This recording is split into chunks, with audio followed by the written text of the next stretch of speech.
In a cramped California garage back in 1976, two young men quietly began building something that would one day reshape the entire world.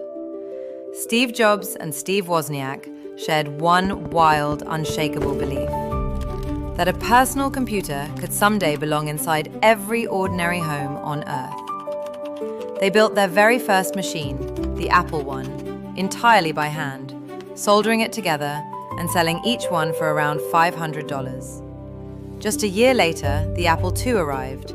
Sales exploded almost overnight, and Apple quickly rose to become the fastest-growing company of its entire era, stunning the whole industry. By 1980, Apple went public on the stock market, turning its two young founders into wealthy, celebrated millionaires almost instantly. But that dizzying success brought enormous pressure, and inside the company, quiet battles and bitter tensions slowly began to grow beneath the surface.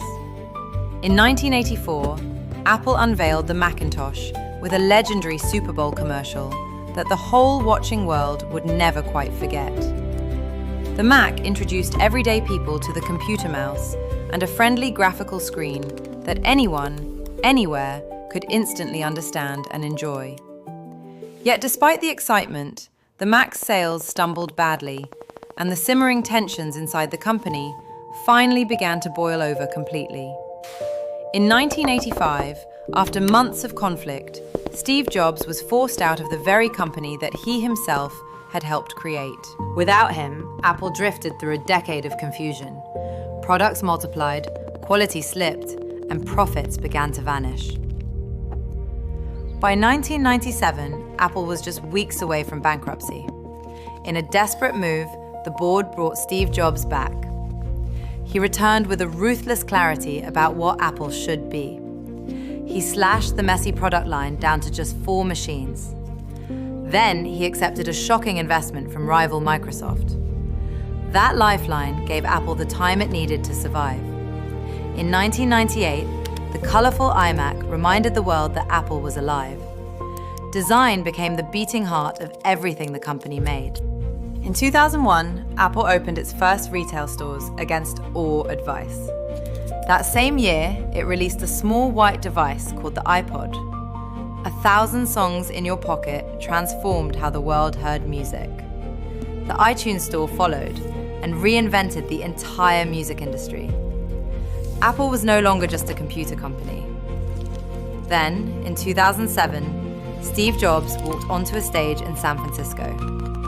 He revealed the iPhone, and the modern world was born. It merged a phone, a music player, and the internet into one glass rectangle. The App Store opened a year later and created a brand new economy. Developers built empires, and millions of jobs appeared overnight. The iPad arrived in 2010 and carved out an entirely new category. Apple became the most valuable technology company on Earth. But in 2011, the world lost Steve Jobs to illness. Many doubted that Apple could survive without its visionary. Tim Cook stepped in and proved the doubters wrong. He turned Apple into a master of global scale and operations. The iPhone kept evolving, and loyalty deepened with every release.